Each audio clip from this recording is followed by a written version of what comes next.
Cristóbal Colón fue un navegante, cartógrafo, almirante, virrey y gobernador general de las Indias Occidentales al servicio de la Corona de Castilla. Realizó el llamado descubrimiento de América el 12 de octubre de 1492, al llegar a la isla de Guanaani, en las Bahamas.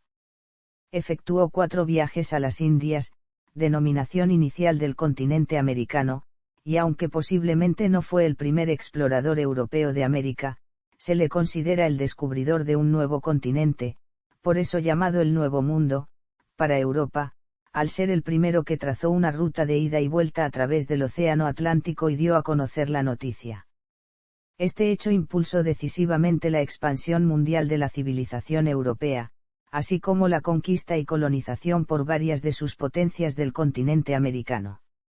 No se sabe con certeza hasta qué punto era consciente de que las Américas eran una masa de tierra totalmente separada, nunca renunció claramente a su creencia de que había llegado al Extremo Oriente.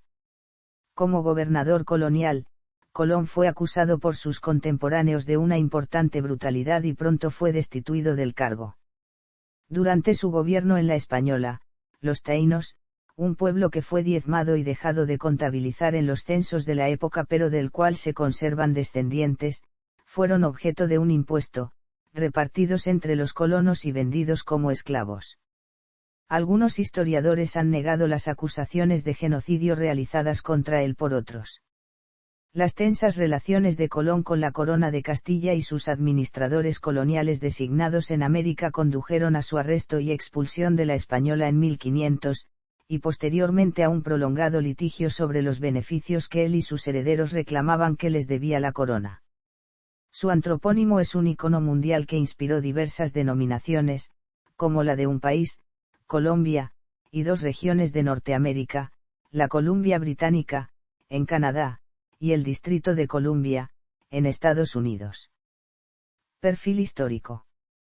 Cristóbal Colón sostenía que podía alcanzarse el lejano oriente desde Europa, navegando por el Océano Atlántico hacia el oeste, y que era posible realizar el viaje por mar con posibilidades de éxito.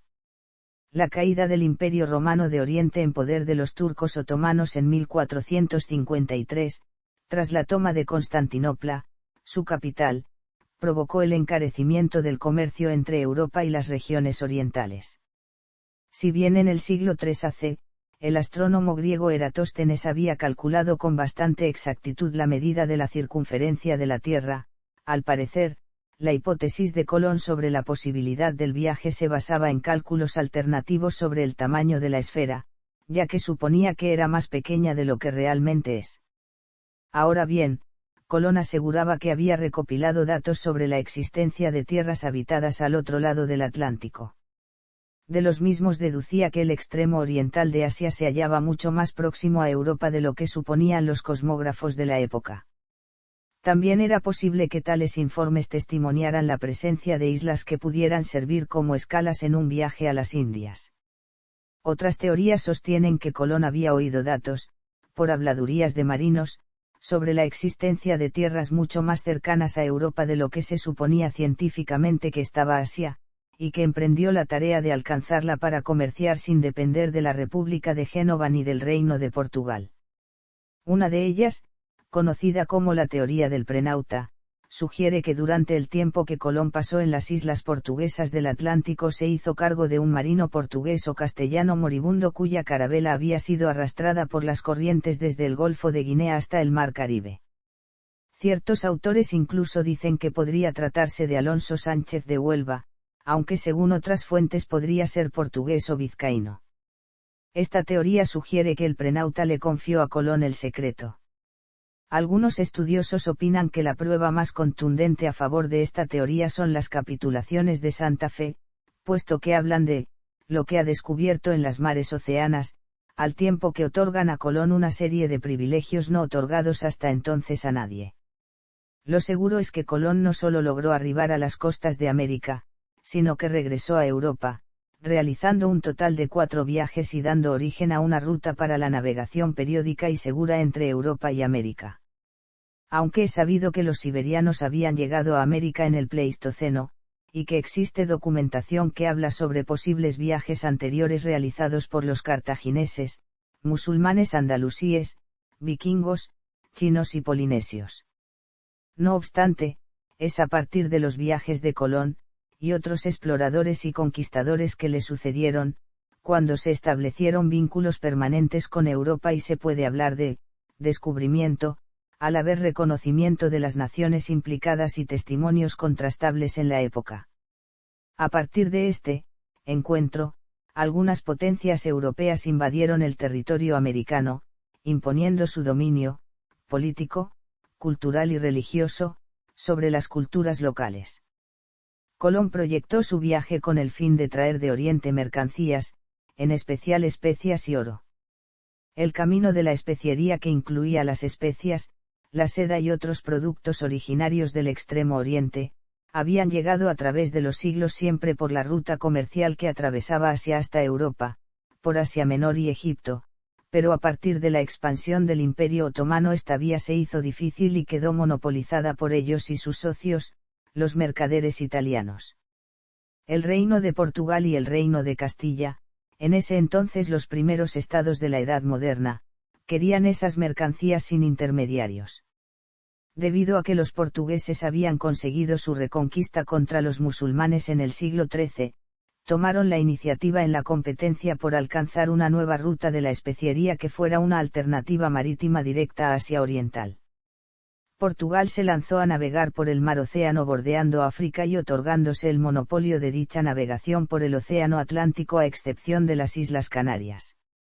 En 1488 el navegante Bartolomé Díaz encontró el paso por el Cabo de Buena Esperanza, que unía el Océano Atlántico con el Océano Índico.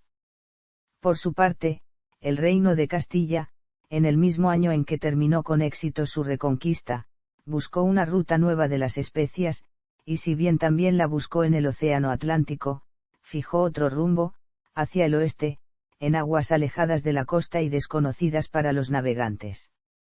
La llegada de Colón a América permitió el desarrollo del comercio y el envío hacia Europa de gran cantidad de alimentos que se cultivaban en esas tierras, como el maíz, la patata, el cacao, el tabaco, el pimiento, el zapallo, la calabaza, el tomate, el poroto, el aguacate y la vainilla, entre otros, que fueron rápidamente adoptados por los europeos y por el resto del mundo. Los investigadores han estimado que 3/5 partes de los cultivos actuales de todo el mundo fueron importadas desde América. En sentido inverso, la expedición colombina conllevó posteriormente la llegada a América de la rueda, el hierro, el caballo, el cerdo, el asno, el café, la caña de azúcar y las armas de fuego, entre otras. En su primer viaje, el navegante alcanzó la isla de San Salvador, llamada Guanaani por los habitantes que encontraron, en las actuales Bahamas. Después de 2 meses de travesía, visitando luego Cuba y la Española, volvió a España 7 meses después de su partida. En su último viaje solo tardó 1 mes y 4 días en alcanzar las costas de América. Origen. El consenso entre los expertos sobre el lugar de nacimiento de Cristóbal Colón es que nació en la República de Génova. Las teorías alternativas sobre su origen han sido generalmente rechazadas por los principales expertos. La tesis apoyada mayoritariamente mantiene que Cristóforo Colombo nació el año 1451 en Sabouna, en la República de Génova, aunque una investigación reciente estima, por el contrario, que nació en 1446. Sus padres serían Domenico Colombo, maestro tejedor y luego comerciante, y Susana Fontanarosa. De los 5 hijos del matrimonio, 2, Cristoforo y Bartolomeu, tuvieron pronto vocación marinera. El tercero fue Giacomo, que aprendió el oficio de tejedor. Respecto a los 2 restantes, Giovanni murió joven y la única mujer no dejó rastro.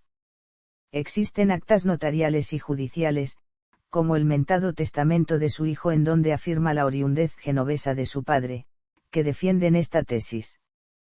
Además, el mismo Colón declara ser genovés, en el documento denominado Fundación de Mayorazgo el Menta, de ella salí y en ella nací, pero diversos autores e investigadores indican que probablemente esta declaración sería interesada por los pleitos colombinos que mantuvieron sus descendientes con la corona de Castilla, y por ello lo declararon como falso o apócrifo. Sin embargo, otros investigadores a principios del siglo XX encontraron en el archivo de Simancas documentación que, según ellos, mostraba la autenticidad de esta declaración. Dicho escrito fue hallado en 1925 y contenía todas las firmas y sellos pertinentes, que fueron validadas por una comisión especial que ratificó la credibilidad del documento expedido el 28 de septiembre de 1501. También existe una misiva de Pedro de Ayala, embajador de los Reyes Católicos en Inglaterra, en donde afirma que Juan Caboutou, que proponía explorar el Atlántico para Inglaterra, era otro genovés como Colón. Además, las autoridades municipales de Génova mostraron, entre los años 1931 y 1932, actas fidedignas que afirmaban su origen genovés. Otra hipótesis genovesa es que Cristóbal Colón nació en Cogoleto. Hipótesis secundarias. Las teorías secundarias afirman que el origen de Cristóbal Colón es un enigma sobre el que no existe unanimidad entre historiadores e investigadores, entre otras razones por la confusión y pérdida de documentación referente a sus orígenes y ascendencia.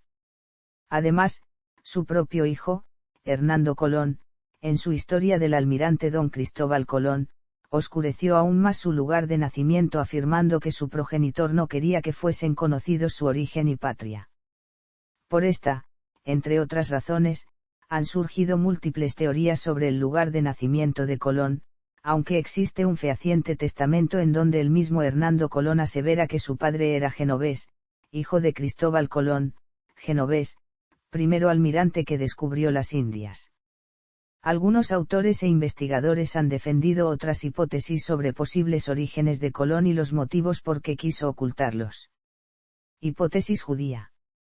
Hipótesis catalana. Hipótesis gallega.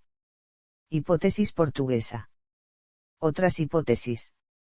Idioma de Colón. Sobre la lengua materna de Cristóbal Colón también existe controversia, ya que, según los investigadores, es un importante apoyo para una u otra teoría sobre su ciudad natal. Para tratar de fijar sus orígenes reales, se han dado diversas razones en todos los sentidos. La mayor parte de sus escritos están en castellano, pero con evidentes giros lingüísticos procedentes de otras lenguas de la península ibérica que, siguiendo a Menéndez Pidal, muchos coinciden en señalar como lusismos. Hay varios investigadores y lingüistas, tanto de Galicia como de Cataluña o de Baleares, que apoyan la hipótesis de que son galleguismos o catalanismos. No parecen existir escritos en italiano realizados por Colón, salvo alguna nota marginal, al parecer con una redacción deficiente. No escribía en italiano ni cuando se dirigía a sus hijos o a sus hermanos, ni siquiera al Banco de San Giorgio de Génova. Cuando el florentino Francisco de Bardi, su concuñado, le envió una carta personal en 1505 prefirió redactarla en un mal castellano que en italiano. Tampoco parecía dominar el latín, el cual escribía con influencia hispánica y no italiana. Historiadores como Consuelo Varela o Arranz Márquez opinan que se trata de un típico hombre de la mar que se expresa en diversas lenguas sin llegar a dominar bien ninguna, o que quizá hablase la lengua franca o jerga levantisca. Primeros años. Según el origen genovés, abrumadoramente apoyado por la mayoría de los historiadores, Cristóbal Colón sería la castellanización del italiano Cristoforo Colombo. Cristoforo puede traducirse por Cristóbal, el que lleva a Cristo, y Colombo en italiano significa palomo. En una de las firmas de Colón se puede leer, Spoferens, que, según algunos investigadores, significa, portador de Cristo. Según esto, su educación literaria fue escasa y se introdujo en la navegación a temprana edad. Entre 1474 y 1475 habría viajado a la isla de Quíos, posesión genovesa en el mar Egeo, como marino y probablemente también como comerciante. Por otra parte, su hijo, Hernando Colón aseguró que su padre aprendió letras y estudió en Pavía, lo que le permitía entender a los cosmógrafos. No está claro cómo llegó Colón a Portugal. Según la biografía escrita por su hijo Hernando, fue por accidente, a raíz de un naufragio en un combate naval cerca del Cabo San Vicente en fecha indeterminada. Colón habría formado parte de la tripulación de un corsario llamado Colón el Mozo, que atacó unas naves venecianas. El barco de Colón se hundió, él se salvó a nado y alcanzó las costas de la Algarva. Desde allí partió a Lisboa, en busca de la ayuda de su hermano Bartolomé y de otros conocidos. Sin embargo, después se ha comprobado que Hernando Colón se inventó este relato mezclando fuentes sobre dos batallas diferentes, una de 1476 y otra de 1485. Hasta 1485 vivió en Portugal como agente de la Casa Centurione de Madeira y realizó numerosos viajes con destinos variados, incluida Génova, Inglaterra e Irlanda. Posiblemente en este viaje, en el año 1477, llegó a Islandia y escuchó rumores de la existencia de otras tierras hacia el oeste. Parece que también viajó por las rutas que los portugueses frecuentaban en las costas occidentales de África como Guinea y seguramente habría estado en las Islas Canarias, lo cual implica que también conocería la Volta da Mina, ruta que seguían los marineros portugueses cuando regresaban a su país desde el Golfo de Guinea y con ello los vientos alisios del Océano Atlántico. Entre 1479 y 1480 Cristóbal Colón contrajo matrimonio con Felipa Mounis, hija del colonizador de las Islas Madeira, Bartolomeu Perestrelo, probablemente en Lisboa. Una vez casado vivió en Porto Santo y en Madeira, lo que hace suponer que viajara también a las Azores. Su esposa Felipa, de la clase alta portuguesa, le abrió las puertas para la preparación de su proyecto. En 1480 el matrimonio tuvo un único hijo, Diego Colón. Muchos años más tarde, Colón escribiría que en las playas de Porto Santo vio objetos arrastrados desde Oriente, incluso un cadáver con rasgos asiáticos. Esto es, sin embargo, improbable porque las corrientes dominantes en esa zona son de norte a sur, no de oeste a este. El proyecto. Es difícil estimar en qué momento nació el proyecto de Cristóbal Colón de llegar a Zipango, el moderno Japón, y a las tierras del Gran Khan navegando hacia Occidente, pero puede fecharse después de su matrimonio y antes de 1481. Probablemente tuvo conocimientos de los informes del matemático y médico florentino Paolo dal Pozzo Toscanelli sobre la posibilidad de llegar a las Indias por el oeste, redactados a instancias del rey Alfonso V de Portugal, interesado en el asunto. Sea como fuere, Colón tuvo acceso a una carta de Toscanelli que iba acompañada de un mapa en que se trazaba el trayecto a seguir al oriente asiático, incluidas todas las islas que se suponían debían estar en el trayecto. Este mapa y las noticias de Toscanelli estaban basados principalmente en los viajes de Marco Polo. Señalaba este último que entre el extremo occidental de Europa y Asia la distancia no era excesiva, estimando en torno a 6.500 leguas marinas el espacio entre Lisboa y Quinsay, y desde la legendaria Antilla al Zipango solo 2.500 millas, lo que facilitaba la navegación. Se conocen dos cartas dirigidas por Toscanelli a Colón recogidas por el padre Bartolomé de las Casas en su Historia de las Indias, sin embargo, también existe polémica sobre la autenticidad de las mismas. Los libros que se conservan de la biblioteca de Colón aportan luz sobre lo que influyó en sus ideas, por su costumbre de subrayar los libros y se deduce que los más subrayados serían los más leídos. Entre los que tienen más anotaciones están el Tractatus de Imago Mundi de Pierre de Ailly, la Historia Rerum Ubique Gestarum de Enea Silvio Piccolomini y especialmente los viajes de Marco Polo, que le dieron la idea de cómo era el Oriente que soñaba encontrar. Colón se basaba en que la Tierra tenía una circunferencia de 29,000 km, según la medición de Posidonio y la medida del grado terrestre de Illy, sin considerar que éste hablaba de millas árabes y no italianas, que son más cortas, de modo que cifraba esa circunferencia en menos de las 3/4 partes de la real, que por otro lado era la aceptada científicamente desde tiempos de Eratóstenes. Como resultado de lo anterior, según Colón, entre las Islas Canarias y Zipango debía haber unas 2.400 millas náuticas, cuando, en realidad, hay 10.700. La búsqueda de patronazgo. Portugal. Entre 1483 y 1485 Cristóbal Colón ofreció por primera vez su proyecto al rey Juan II de Portugal. Este lo consultó con 3 expertos, el obispo Diego Ortiz y los judíos maese Rodrigo y maese Vicino, que dieron una opinión negativa, tras lo cual el monarca rechazó la oferta de Colón. Por esos mismos años hubo otros exploradores que sí fueron autorizados por el rey portugués a navegar hacia el Atlántico Occidental, con peticiones de dinero o privilegios mucho más modestas que las que al parecer hizo Colón. En 1484 el madeirense Fernão Domínguez do Arco fue nombrado capitán de una tierra que afirmaba haber descubierto hacia el oeste, y en 1486 Ferdinand van Olmen logró permiso para navegar desde las Azores hacia Poniente para explorar y conquistar la isla de las 7 ciudades. Según la historia del almirante de Hernando Colón, Juan II envió secretamente una carabela siguiendo el rumbo que Colón había indicado, pero regresó sin haber conseguido llegar a ninguna tierra nueva. El fracaso de Cristóbal Colón ante Juan II, sumado quizás a la campaña lanzada por el rey portugués contra la Casa de Braganza, llevó a Colón a emigrar de Portugal a los vecinos reinos de Castilla.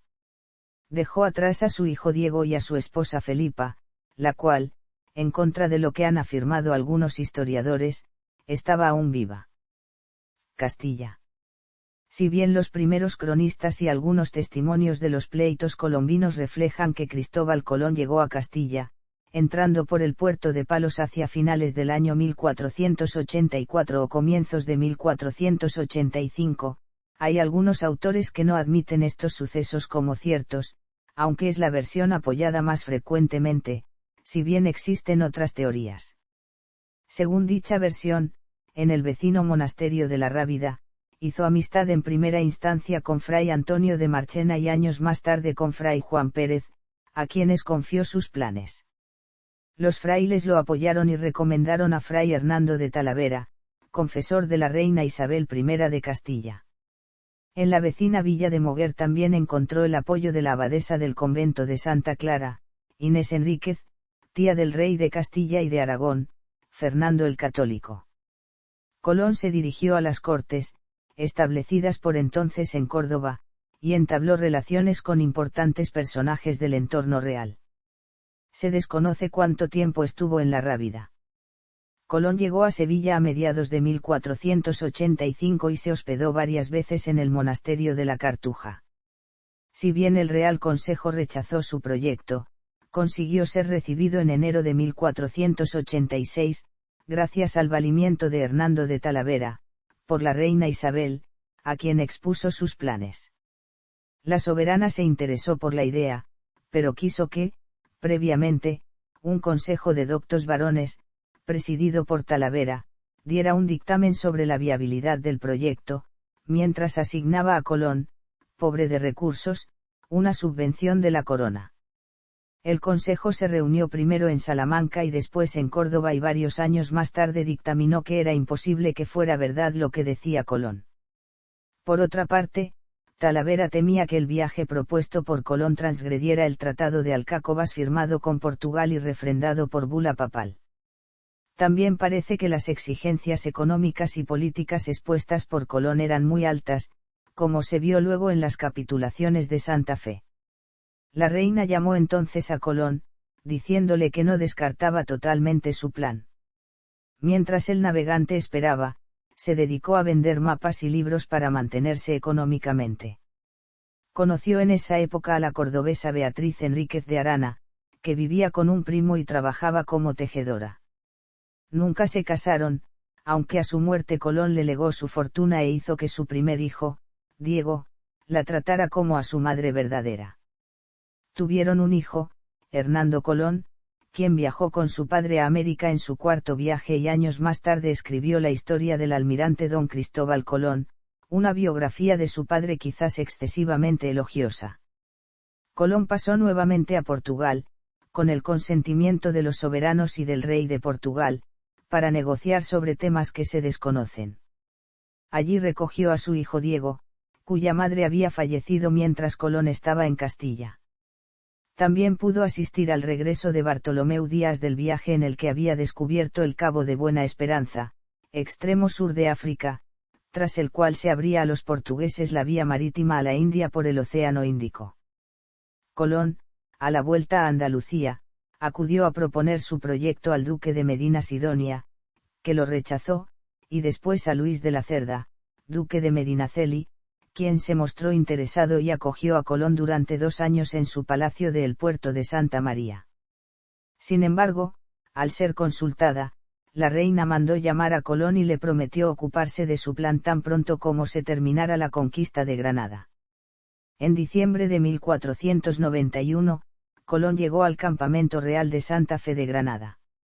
Su proyecto fue sometido a una nueva junta, convocada por la reina, pero nuevamente se rechazó.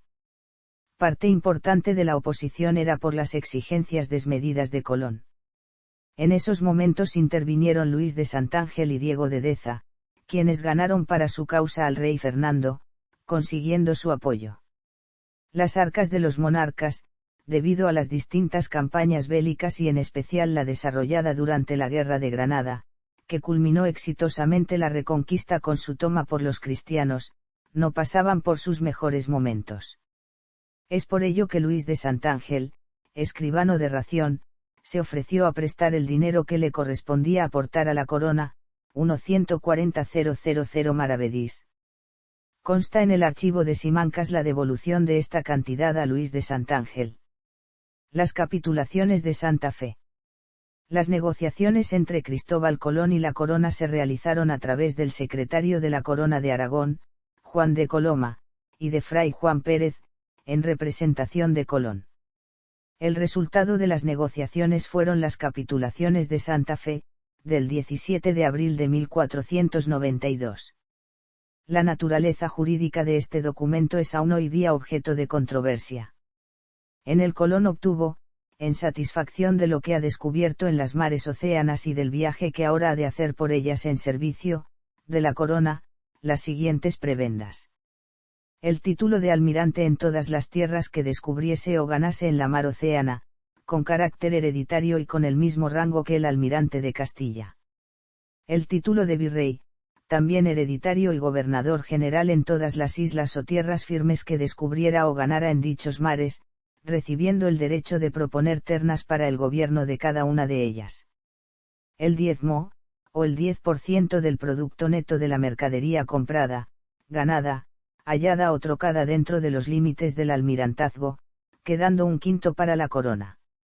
La jurisdicción comercial de los pleitos derivados del comercio en la zona de su almirantazgo, según correspondiese a tal oficio. El derecho a contribuir con 1/8 de la expedición y participar de las ganancias en esa misma proporción. El contenido de las capitulaciones se desarrolló en una carta de merced fechada a 30 de abril de 1492, en la que se condicionaba la concesión a Colón del título de almirante a que efectivamente descubriera y ganara nuevas tierras y no se le daba a Colón el tratamiento de don. Se despacharon, además, diversas cédulas para la organización del viaje. Según una de ellas, Colón sería capitán mayor de la Armada, constituida por 3 navíos. Otra cédula era una real provisión dirigida a ciertos vecinos de la villa de Palos y decía que debían proporcionar 2 carabelas equipadas y tripuladas como pago de una sanción impuesta a dichos vecinos. Una tercera real provisión concedida a Colón, por los reyes católicos, obligaba a las villas de las costas andaluzas, y por medio de una comisión posterior dirigida a la villa de Moguer, a ceder 2 barcos a la empresa descubridora. Cristóbal Colón ejecutó esta real provisión en el puerto de la ribera de esta localidad, embargando 2 barcos en presencia del escribano Alonso Pardo, embarcaciones que más tarde fueron desechadas. Colón en Palos, intervención de Martín Alonso Pinzón. Cuando Cristóbal Colón llegó a la villa de Palos de la Frontera se encontró con la oposición de los vecinos, que desconfiaban del extraño. Una real provisión dirigida a Diego Rodríguez Prieto y otros vecinos de la villa, en la que los sancionaba a servir a la corona con 2 carabelas durante 2 meses, fue leída en la puerta de la iglesia de San Jorge, donde estaba situada la plaza pública. También hubo problemas en el reclutamiento de marineros, Por ello Colón recurrió a una de las provisiones expedidas por los monarcas en la que se le concedió permiso para reclutar marineros entre los encarcelados, aunque finalmente esto no fue necesario. Por fin, los religiosos de Monasterio de la Rábida, en especial Fray Juan Pérez y Fray Antonio de Marchena, lograron solucionar el problema de la recluta de marineros, al poner en contacto a Colón con Martín Alonso Pinzón, destacado navegante local, que apoyó la posibilidad del viaje, contra lo que la gente pensaba del proyecto. También Pero Vázquez de la Frontera, viejo marino de la villa muy respetado por su experiencia y amigo de Martín Alonso, influyó de manera importante para que el mayor de los hermanos Pinzón se decidiera a apoyar la empresa. Según Bartolomé de las Casas, Martín Alonso aportó de su hacienda personal $500,000 de maravedíes, la tercera parte de los gastos en metálico de la empresa.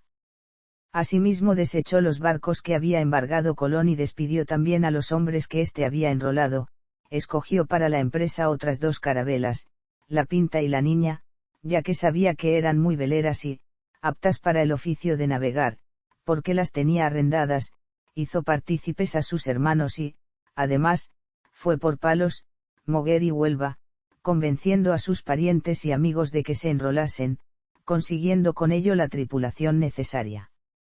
Destacadas familias de marineros de la zona se unieron a la empresa, como los hermanos Niño de Moguer, los Quintero de Palos y otros marinos de prestigio que fueron decisivos para el definitivo reclutamiento de la tripulación. Colón en Moguer. En Moguer, Cristóbal Colón visitó el monasterio de Santa Clara, cuya abadesa, Inés Enríquez, tía del rey Fernando el Católico, apoyó el proyecto de Colón ante la corte. También encontró apoyo en el clérigo Martín Sánchez y el hacendado Juan Rodríguez Cabezudo, a quien confió la custodia de su hijo Diego, cuando partió en el viaje descubridor. Los hermanos Niño tuvieron una destacada participación en los preparativos y desarrollo del viaje descubridor. Una vez superadas las primeras reticencias al proyecto de Colón, se unieron a la empresa y animaron a la marinería moguereña, y resto de marinos que habitualmente navegaban con ellos, para que se alistaran en la expedición. Asimismo, una de las carabelas, la Niña, era propiedad de esta familia. Pedro Alonso Niño fue piloto, posiblemente, de la Santa María, Francisco Niño participó como marinero en la Niña y Juan Niño como maestre también en la Niña, además, una parte de la tripulación era de la localidad. Los 4 viajes de Colón a las Indias.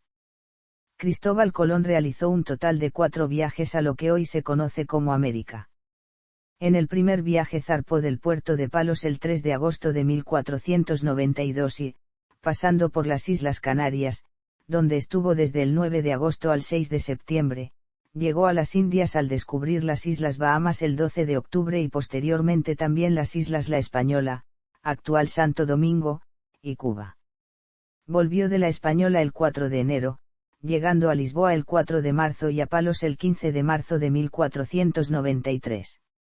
En el segundo viaje partió de Cádiz el 25 de septiembre de 1493, saliendo de Hierro el 13 de octubre y llegando a la isla Guadalupe el 4 de noviembre, descubriendo y explorando Puerto Rico y Jamaica. Regresó a Cádiz el 11 de junio de 1496. En el tercer viaje zarpó el 30 de mayo de 1498, desde Sanlúcar de Barrameda, haciendo escala en Cabo Verde, de donde zarpó el 4 de julio, y llegó el 31 de julio a la isla Trinidad. Exploró la costa de Venezuela. El 27 de agosto de 1499 llegó Francisco de Bobadilla, quien, con poderes de los reyes, encarceló en un barco a los 3 hermanos Colón el 15 de septiembre y los envió encadenados a la península a mediados de octubre, llegando a Cádiz el 25 de noviembre de 1500. En el cuarto viaje, salió de Sevilla el 3 de abril de 1502 y llegó a La Española el 29 de junio. El 17 de julio desembarcó en la actual Honduras y volvió el 11 de septiembre desde Santo Domingo, llegando el 7 de noviembre a Sanlúcar de Barrameda. Primer viaje. Finalizados todos los preparativos, la expedición de Cristóbal Colón salió del puerto de Palos de la Frontera el 3 de agosto de 1492, con las carabelas Pinta y Niña, y con la nao Santa María y con una tripulación de unos 90 hombres. La Santa María, llamada originalmente la Gallega, era propiedad de Juan de la Cosa y fue donde embarcó Colón. La Niña, propiedad de la familia Niño, y la Pinta fueron elegidas por Martín Alonso Pinzón. Aunque en diversas pinturas y otras obras artísticas se ha reflejado la presencia de algún sacerdote o religioso, en esta primera expedición no viajó ningún clérigo entre la tripulación.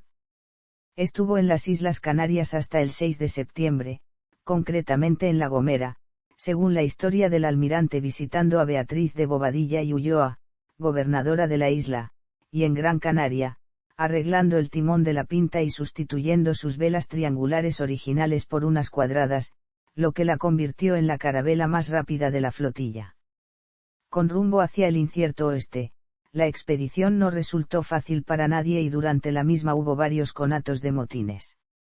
Entre el 13 y el 17 de septiembre observaron que las agujas de las brújulas se desviaban respecto a la estrella polar al oeste por la noche y al este por la mañana. Este efecto ha sido erróneamente atribuido a la declinación magnética por algunos historiadores, pero en realidad se debe al giro de la polar en torno al polo norte celeste. El 22 de septiembre envió Colón su carta de navegación a Pinzón. La noche del 6 al 7 de octubre se produjo un intento de motín en la Santa María que fue sofocado con la ayuda de los Pinzón. Sin embargo, entre el 9 de octubre y 10 de octubre el descontento se extendió al resto de la expedición, tomando los capitanes la determinación de que se volverían en el plazo de 3 días de no divisar tierra. El 12 de octubre, cuando la tripulación ya estaba inquieta por la larga travesía sin llegar a ninguna parte, el grumete Rodrigo de Triana dio el famoso grito de «tierra a la vista». Sobre este episodio también existe controversia entre los historiadores, ya que los reyes habían ofrecido 10.000 maravedís al primero que avistara tierra. Sin embargo, este premio lo recibió Colón, quien, según su diario de a bordo, habría visto lumbre unas horas antes que Rodrigo de Triana. Llegaron a una isla llamada Guanaani, a la que rebautizó como San Salvador, en el archipiélago de las Bahamas. Colón creyó cumplir con su ansiada meta de llegar a las Indias de las Especias navegando por la mar Océano con rumbo oeste. No fue consciente de que había arribado a un continente distinto. Después del 12 de octubre, Colón recorrió otras islas de las Bahamas hacia el sur hasta llegar a la isla de Cuba, y posteriormente a la Española. En las orillas de esta, el 25 de diciembre de 1492, se hundió la nao capitana, la Santa María. Sus restos fueron usados para construir el Fuerte de la Navidad, el primer poblado español en América. Las dos carabelas, al mando del almirante, emprendieron el viaje de regreso a España. Las naves se separaron, llegando la Pinta en primer lugar a Bayona, hacia el 18 de febrero de 1493. La Niña sufrió una fuerte tempestad que estuvo a punto de hacerla naufragar. En tan difícil trance, Cristóbal Colón decidió echar en suerte la promesa de peregrinar en romería a varios templos. La nave de Colón hizo escala en las islas portuguesas de los Azores y de allí llegó el 4 de marzo a Lisboa, forzada por otra tormenta.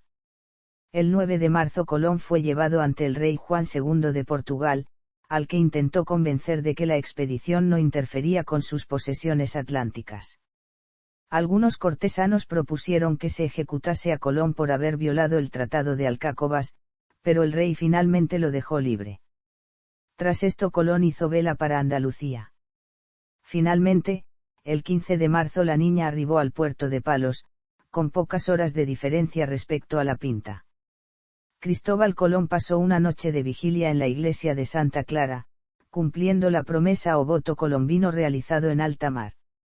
También cumplió en Huelva con la promesa de encender una vela en el santuario de la Cinta. A los pocos días falleció Martín Alonso Pinzón, el principal socio de Colón en este viaje, que fue enterrado probablemente en la Rábida, según era su voluntad.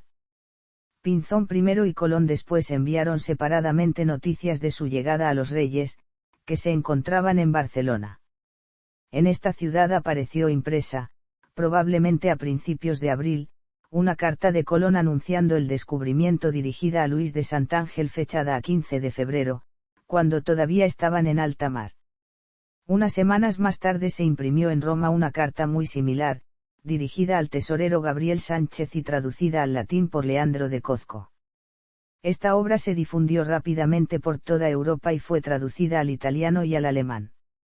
En abril de 1493, Colón fue recibido por los reyes católicos en el monasterio de San Jerónimo de la Murtra, en Badalona, cerca de Barcelona, donde explicó su llegada por el oeste a lo que él creía era la India. Varios años después los europeos irían dándose cuenta de que las tierras a las que había llegado Colón no estaban conectadas por tierra con Asia, sino que formaban un continente distinto, al que a partir de 1507 se le empezaría a llamar América. El 20 de mayo los reyes Fernando e Isabel, entre los premios y dignidades otorgados a Colón le concedieron esta ampliación de su escudo de armas primitivo. El escudo concedido por los reyes fue modificado pronto por los Colón, si bien estas alteraciones fueron hechas motu proprio. Así en 1502 en la publicación del libro de los privilegios se imprimió en la portada un nuevo escudo. Este presenta las siguientes diferencias con el escudo oficial: las armas del primer y segundo cuartel fueron modificadas para representar las del Reino de Castilla y las del Reino de León, las islas del tercer cuartel fueron modificadas acompañándolas de una tierra firme, en punta, con el fin de añadir las nuevas tierras continentales ya descubiertas, y el cuarto cuartel colocaron 5 anclas para señalar su dignidad de almirante, pero no derechas, sino tumbadas hacia la derecha, las armas primitivas, las que, solíades tener, según el decreto real, fueron trasladadas a un entado inferior. Segundo viaje. El segundo viaje de Cristóbal Colón partió de Cádiz y desembarcó en la isla de Puerto Rico el 19 de noviembre. El objetivo de este viaje fue explorar, colonizar y predicar la fe católica por los territorios que habían sido descubiertos en el primer viaje, todo ello bajo el amparo de las bulas alejandrinas que protegían los territorios descubiertos de las reclamaciones portuguesas. De las 17 naves que participaron en este segundo viaje, solo se conoce el nombre de unas pocas, entre las que se cuentan la Niña, participante del primer viaje, y la Marigalante o Santa María, homónima de la malograda en el primer viaje, la Carabela Cardera y la Carabela San Juan, de la que era piloto el roteño Bartolomé Pérez, que en el primer viaje, fuera en la Niña. En su segundo viaje a la isla La Española, observó el eclipse lunar del 14 al 15 de septiembre de 1494 y, comparando sus horas del comienzo y fin con las registradas en las observaciones de Cádiz y São Vicente en Portugal, dedujo definitivamente la esfericidad de la Tierra ya descrita por Claudio Ptolomeo.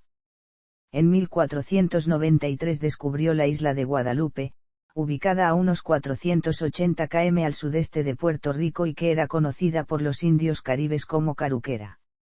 Tras fundar la ciudad de La Isabela, el 6 de enero de 1494, dispuso el retorno a España de 12 buques de su flota, quedándose solo con las carabelas Niña, ahora llamada Santa Clara, San Juan, Cardera y algunas otras.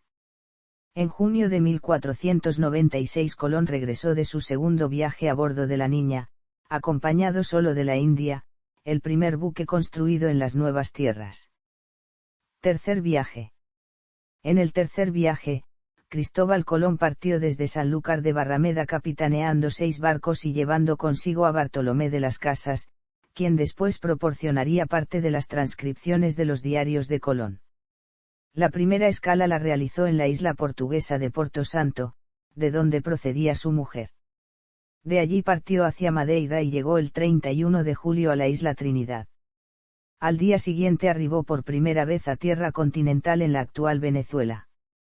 Desde el 4 al 12 de agosto exploró el Golfo de Paria, el cual separa Trinidad de Venezuela. En su reconocimiento de la zona llegó hasta la desembocadura del río Orinoco, navegó por las islas de Chacachacare y Margarita y renombró Tobago y Granada. Desembarcaron en la zona de Macuro, en Venezuela, en agosto de 1498, siendo esta región ya parte de la masa continental americana. Inicialmente, describió las tierras como pertenecientes a un continente desconocido para los europeos, pero luego se retrajo y dijo que pertenecían a Asia.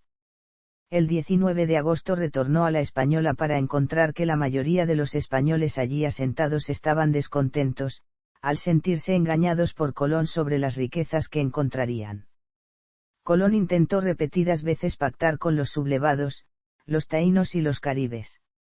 Algunos de los españoles que habían retornado acusaron a Colón ante la corte por mal gobierno. Los reyes enviaron a La Española al administrador real Francisco de Bobadilla en 1500, el cual a su llegada detuvo a Colón y a sus hermanos y los embarcó hacia España. Colón rehusó que se le quitaran los grilletes en todo su viaje a España, durante el cual escribió una larga carta a los reyes católicos. Al llegar a España recuperó su libertad, pero había perdido su prestigio y sus poderes. Los viajes menores o andaluces. Cuarto viaje. Entre 1500 y 1502 Colón, sintiéndose acosado por sus enemigos, lanzó una operación de imagen. En 1501, su amigo Pedro Mártir redactó la que se puede considerar la biografía oficial del almirante. El año siguiente, Colón legó el 10% de sus rentas a la ciudad de Génova para ganarse su favor, mientras mercaderes genoveses aportaron la financiación necesaria para un nuevo viaje de exploración a las Indias. El cuarto y último viaje de Cristóbal Colón partió desde Sevilla el 3 de abril de 1502, se dirigió hacia la Puebla Vieja y posteriormente Colón se mantuvo ocupado en Sevilla para asuntos de municiones y tripulación mientras los navíos aguardaban en Cádiz, de donde zarparon el 11 de mayo. El 25 de mayo hicieron escala por Gran Canaria y, tras una travesía de 21 días por el Atlántico, llegaron al Caribe, recalando en una bahía de La Española. Colón exploró las costas de las actuales Honduras, Nicaragua, Costa Rica y Panamá. Desde este golfo intentó retornar a La Española, pero una tormenta lo forzó a desembarcar en Jamaica, debido a que no obtuvo el permiso del gobernador de La Española. De allí viró a la isla de Pinos para acabar en tierra continental. En octubre de 1502 llegó a la bahía de Chirqui, creyendo ver el paso hacia las Indias, el mítico paso occidental. Los indígenas le hablaron de un paso para llegar al gran océano. Colón, como marino, rechazó adentrarse en la selva. De haberlo hecho, hubiera sido el primer europeo en lograrlo. El 5 de diciembre de 1502 renunció a la búsqueda del paso occidental por una explotación puramente económica, dirigiéndose a Veragua, donde encontró oro en los torrentes que bajaban de las montañas, aconsejado por su hermano Bartolomé.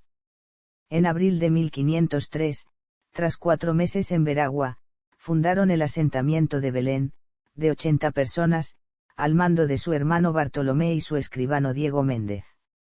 El 6 de abril de 1503 los guaraníes atacaron Belén en una proporción de 10-1 a favor de los indígenas. Pese a la superioridad tecnológica española, deben de abandonar el asentamiento y hacerse a la mar, hacia el norte.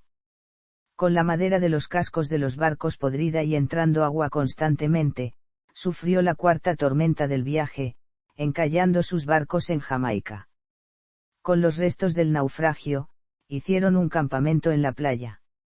Ante la certeza de que nadie les iba a rescatar, Colón confió en su escribano, Diego Méndez, para una misión suicida, ir a La Española en una canoa y recabar ayuda de su gobernador, Nicolás de Obando.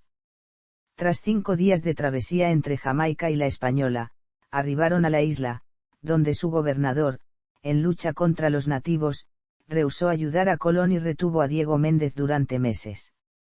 Mientras tanto, en Jamaica, hubo un motín encabezado por los hermanos Porras para socavar el mando de un ya enfermo y artrítico Colón, que fracasó en principio al no poder abandonar Jamaica. El 29 de febrero de 1504 hubo un eclipse lunar que predijo Colón y que asustó a los asustados indígenas jamaicanos, que le hicieron ofrendas. Sin embargo, solo ganó algo de tiempo, pues a través de un emisario mandado, Nicolás de Obando le hizo llegar su negativa a enviar un rescate. Tras 8 meses de espera, el 11 de septiembre de 1504, un enfermo y agotado Colón y su hijo Hernando lograron reembarcar en Jamaica con destino La Española, en un barco conseguido por Diego Méndez. Colón tuvo que pagar su pasaje. Sorprendentemente, este corto viaje duró 45 días, frente a los 5 que invirtió Diego Méndez en una canoa, debido a las adversas condiciones de la mar. 110 de los 145 miembros de la expedición sobrevivieron, aunque muchos de ellos, exhaustos, renunciaron a volver a Castilla y se quedaron en la Española. En 1503, en su último viaje por las Antillas Mayores, descubrió las islas llamadas actualmente Caimán Brac y Pequeño Caimán, que recibieron el nombre de las tortugas. Se les dio ese nombre por la gran cantidad de tortugas que había en ellas y en sus alrededores. Regresó en 1504 a Sanlúcar de Barrameda sin cumplir ninguno de sus principales objetivos. Relaciones con los indígenas. Siguiendo las costumbres vigentes en esos tiempos, las relaciones de Cristóbal Colón y sus hombres con otros pueblos y tierras se regían por las posibilidades de conquistarlas para el reino al que representaban. Pensando que se hallaban en las tierras del Gran Khan, intentaron tomar posiciones militares defensivas y entablar contacto con algún rey, pero no encontraron nada parecido y comprobaron poco a poco que poseían una gran superioridad armamentística sobre los indígenas y que éstos desconocían las palabras, Gran Khan. Atribuyeron ese desconocimiento a un muy bajo nivel cultural de los indios y fueron asumiendo la facilidad de conquista del nuevo territorio. Así lo demostraron en los comunicados a sus monarcas. Actividad como cartógrafo. Aunque no se conserva ningún mapa firmado por Colón, varios indicios apuntan a que sí dibujó algunos mapas. Las Casas y otros autores del siglo XVI afirman que Colón se ganaba la vida ocasionalmente haciendo cartas náuticas. Las Casas también relata que, navegando a lo largo de Cuba en 1492, Colón iba dibujando un mapa de la costa. En la correspondencia entre Colón y los reyes se mencionan varias veces mapas de las nuevas tierras que los soberanos reclaman o que Colón afirma haber enviado.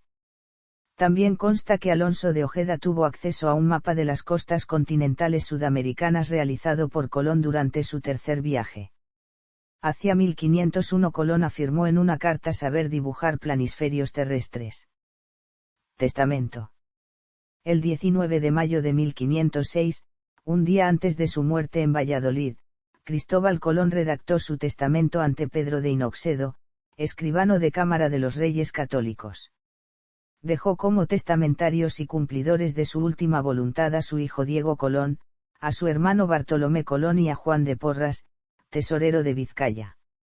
En ese documento Colón, que se autotituló almirante, virrey y gobernador de las islas y tierra firme de las Indias descubiertas y por descubrir, estableció lo siguiente.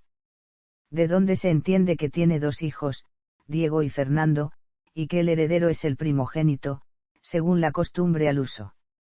Manifiesta asimismo que doña Beatriz es la madre de Fernando, lo que atestigua que nunca se casaron. En el testamento Colón se quejó de la pequeña cantidad, un cuento de maravedíes, que los reyes católicos habían puesto en 1492 para la empresa del descubrimiento, debiendo él mismo contribuir con capital para el viaje. No obstante, es falso el mito inventado por su hijo Hernando y propagado por Bartolomé de las Casas de que Colón muriese pobre. Su situación económica al final de su vida era la de un millonario, con rentas anuales estimadas en unos 8.000 pesos. Fallecimiento, entierro y posteriores traslados. Cristóbal Colón falleció en Valladolid, el 20 de mayo de 1506, presumiblemente por complicaciones derivadas de una gota o una artritis padecida durante años.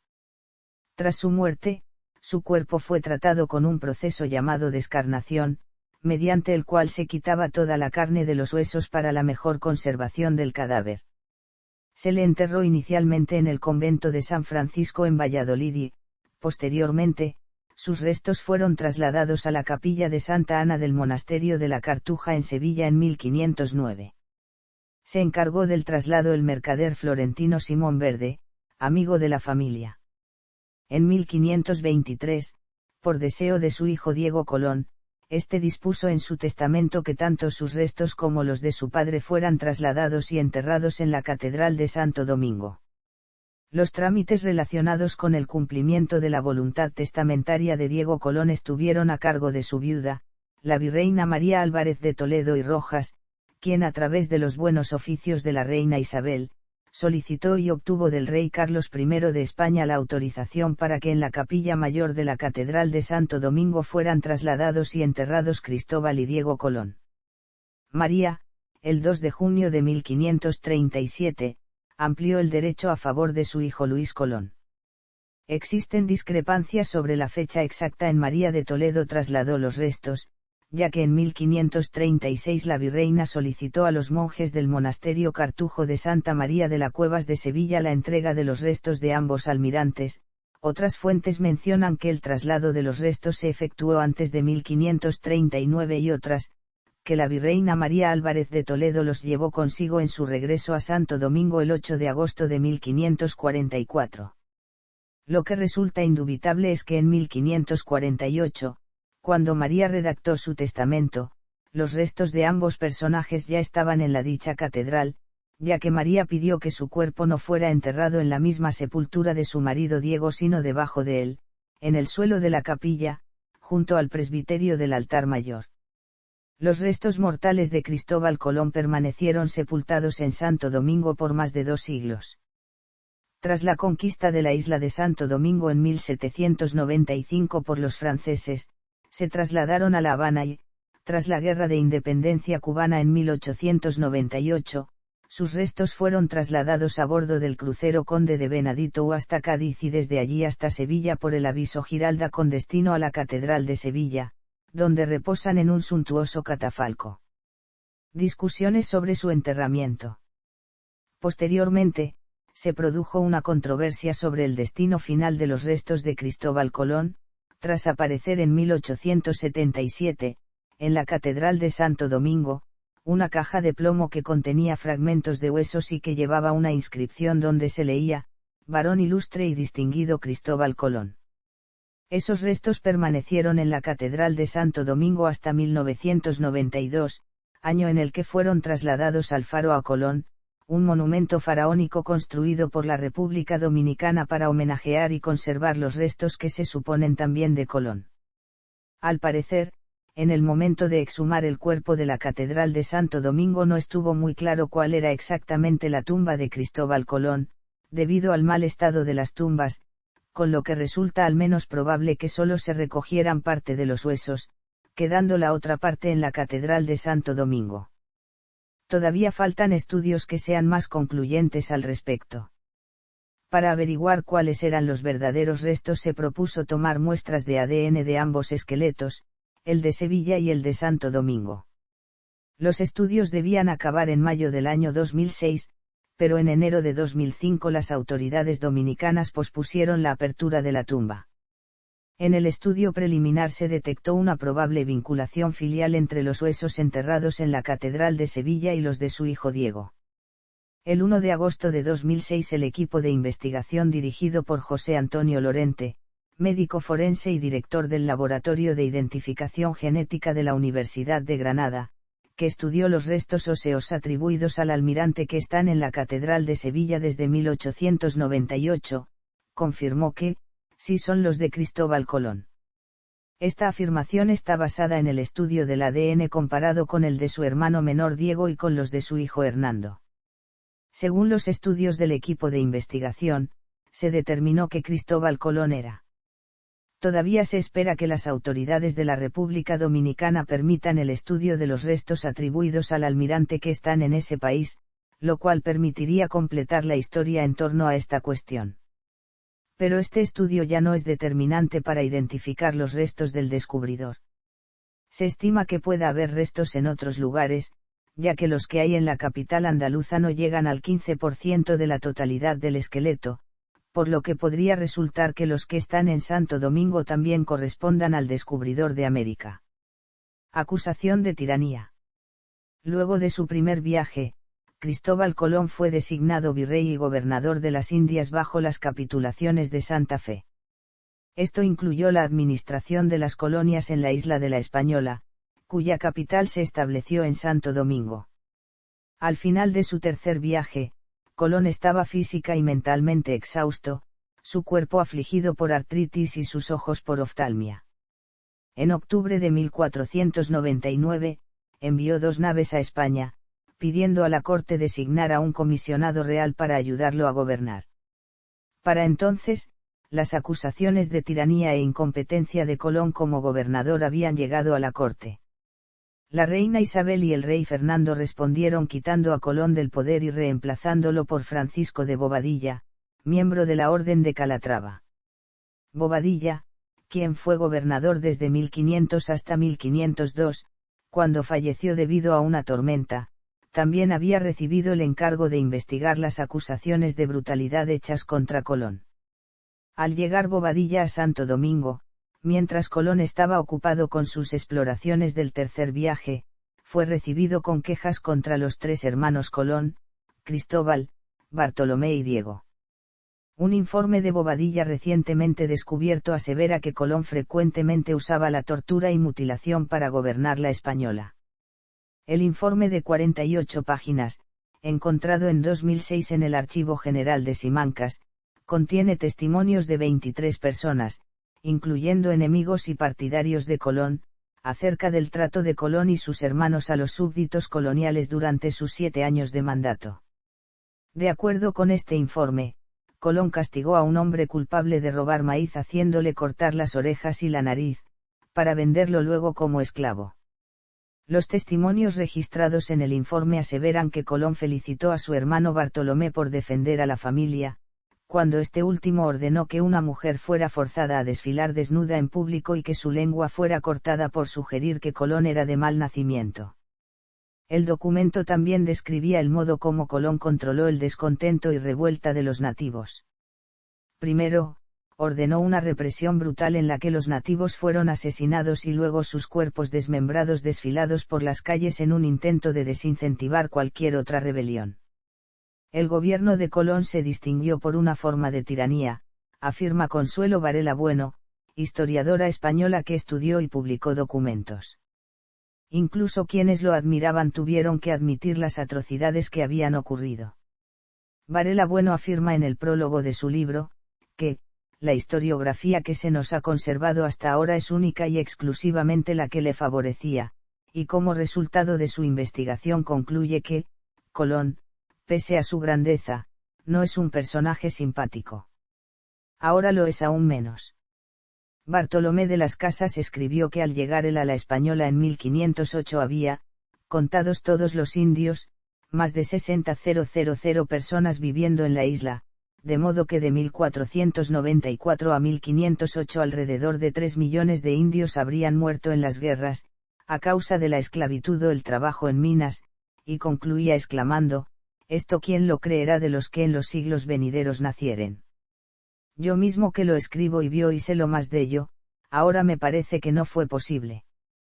Las cifras de muertos dadas por las Casas han sido consideradas inverosímiles por los historiadores estadounidenses John Tatelanning y Philip Wayne Powell, el argentino Enrique Díaz Araujo y la española Elvira Roca Barea. Estudios demográficos como los realizados en el México colonial por Sir Bernefe Cook a mediados del siglo XX sugirieron que el descenso en los primeros años de la conquista fue realmente drástico, oscilando entre el 80 y el 90%, debido a muchas causas diferentes pero todas ellas, en última instancia, atribuibles a la llegada de los europeos. La causa principal y abrumadora fue la enfermedad introducida por los europeos. Diversos historiadores también han señalado que la exageración y la inflación de las cifras era la norma en los relatos del siglo XVI, y tanto los detractores como los partidarios contemporáneos de las Casas eran culpables de exageraciones similares. El gobierno de los hermanos Colón en la Española no cumplió con las expectativas de los reyes católicos. Desde un primer momento fue clara la posición de la propia reina Isabel I de Castilla en la defensa de la igualdad de los indios, sus súbditos del Nuevo Mundo, y los españoles, sus súbditos del Viejo Mundo. Las agresiones a indígenas y la venta de algunos como esclavos era una desobediencia de las órdenes expresas de la reina Isabel la Católica, que había dejado clara su voluntad de que se tratara a los indígenas como súbditos de Castilla, y por lo tanto, como hombres libres. Por este motivo, Colón fue arrestado después de su tercer viaje y enviado encadenado ante la reina por el pesquisidor Francisco de Bobadilla. No correspondía el comportamiento de Colón con el que España proponía en sus leyes, aunque la distancia, entre otros motivos, propiciaron conductas similares a la de Colón con los indígenas, las cuales fueron denunciadas por Fray Bartolomé de las Casas y reprobadas por las leyes nuevas. Colón y sus hermanos estuvieron en prisión por 6 semanas antes de que el rey Fernando ordenara su liberación. Luego de poco tiempo, el rey y la reina llamaron a Colón y sus hermanos al Palacio de la Alhambra en Granada. Allí, los monarcas escucharon las súplicas de los hermanos, les devolvieron su libertad y riquezas, y luego de mucha persuasión, aceptaron financiar el cuarto viaje de Colón. Sin embargo, Colón nunca llegó a recuperar su rol de gobernador, que en ese momento fue asumido por Nicolás de Obando y Cáceres, nuevo gobernador de las Indias Occidentales. Posteridad. Formación del mito. En los siglos XVI y XVII coexistieron varias visiones de Colón. Una de ellas, favorecida por la monarquía hispánica, fue la visión providencialista que veía a Colón como el instrumento escogido por Dios para revelar el nuevo mundo a la humanidad y ponerlo en manos de los reyes católicos. El máximo exponente de esta visión fue Antonio de Herrera, quien se basó en la biografía escrita por Hernando Colón y en los manuscritos no publicados de Bartolomé de las Casas. De esta época data también la primera gran obra teatral dedicada al personaje, creada por Lope de Vega, en la que se le presenta como un enviado de Dios. En las potencias rivales de España, por el contrario, se achacaba el descubrimiento colombino a mera buena suerte o se cargaban las tintas sobre los crímenes perpetrados por Colón contra los indígenas. En 1777, el escocés William Robertson introdujo una perspectiva nueva, la de Colón hombre de ciencia, un genio adelantado a su tiempo. Robertson creía en la visión de la historia propuesta por autores escoceses anteriores como Adam Smith, que afirmaban que toda sociedad humana avanza pasando por una serie de niveles de civilización, del más primitivo de cazador al de la ganadería, luego al de la agricultura y por fin al comercial. Para Robertson, Colón había sido la culminación de una serie de exploraciones que llevaron a Europa de la fase agrícola a la fase comercial de la historia. Esta visión heroica e ilustrada de Colón tuvo gran acogida en los recién independizados Estados Unidos, que la fusionaron con la figura femenina de la libertad para dar lugar a Columbia, una personificación que se convirtió en uno de los símbolos de la nueva república así como en el nombre del distrito de la capital federal en 1791. El historiador español Martín Fernández de Navarrete publicó en 1825 el primer volumen de una colección de documentos de archivo esenciales para comprender la realidad de Colón, sus viajes y el descubrimiento de América en general. El embajador estadounidense en España contrató al escritor Washington Irving para traducir la obra de Navarrete al inglés. Sin embargo, Irving prefirió componer a partir de esas informaciones una historia novelada, proyectando sobre Colón los ideales del descubridor de la era del romanticismo, personificados por aquel entonces en Alexander von Humboldt. Para ello Irving no dudó en añadir episodios inventados cuando le convenía, por ejemplo un inexistente debate en Salamanca entre el científico Colón y unos religiosos oscurantistas que defendían que la Tierra era plana, o en denigrar a los tripulantes y compañeros de Colón, a los que tachaba de chusma disoluta. La obra de Irving fue un enorme éxito de ventas, traduciéndose a 6 otros idiomas incluido el español, y definió la visión de Colón que perduró hasta al menos mediados del siglo XX, y se reflejó en producciones cinematográficas como 1492, La conquista del paraíso. Legado. El juicio histórico. Conmemoraciones. Toponimia. El huevo de Colón. El DLE define el huevo de Colón como, cosa que aparenta tener mucha dificultad pero resulta ser fácil al conocer su artificio. El origen de este dicho está relacionado con una anécdota publicada por Girolamo Benzoni en el libro Historia del Nuevo Mundo. Esta nos sitúa en un juego entre Colón y un grupo de nobles. Como respuesta a una pregunta sobre el descubrimiento, Colón pidió un huevo e invitó a los nobles a intentar que dicho huevo se mantuviera derecho por sí solo. Los nobles no fueron capaces de mantener derecho el huevo y cuando éste volvió a sus manos, Colón golpeó el huevo contra la mesa, rompiéndolo un poco y propiciando que el huevo quedara en pie. Si bien es probable que esta anécdota sea una leyenda, se ha hecho muy popular. Teatro, cine y televisión. En 1614 Lope de Vega escribió El Nuevo Mundo descubierto por Cristóbal Colón, primera gran obra teatral dedicada al personaje de Colón, en la que se le presenta como un enviado de Dios. En las primeras 2 décadas del siglo XX se realizaron 3 películas tituladas Cristóbal Colón, dirigidas por Vincent Laurent Heilbronn, Emiliano Fontana y Gerard Bourgeois. Las 3 realzaban el supuesto carácter misionero cristiano de Colón. En la misma línea geográfica se inscribe la obra teatral experimental publicada en 1933 por Paul Claudel, autor francés marcadamente católico, con el título Le Livre de Christophe Colomb. La primera gran película consagrada a Colón fue realizada en 1949 por el británico David MacDonald.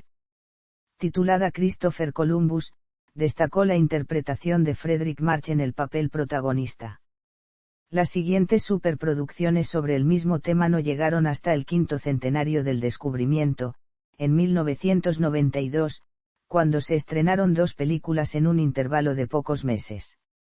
La primera fue Cristóbal Colón, El descubrimiento, dirigida por John Glenn y con George Corraface como protagonista. Le siguió 1492, La conquista del paraíso, dirigida por Ridley Scott y protagonizada por Gerard Depardieu. Ambos filmes fueron calificados de mediocres por la crítica. Otras obras de teatro, cine y televisión centradas en Colón.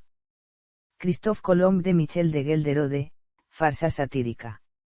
Alba de América, dirigida por Juan de Orduña, protagonizada por Antonio Vilar. Cristóbal Colón, serie televisiva dirigida por Vittorio Cotafavi, con Francisco Rabal como protagonista. Cristóbal Colón de oficio, descubridor, parodia de la vida del descubridor dirigida por Mariano Ozores, con Andrés Pajares como protagonista. Cristóbal Colón, serie televisiva dirigida por Alberto Lattuada, con Gabriel Birne en el papel protagonista.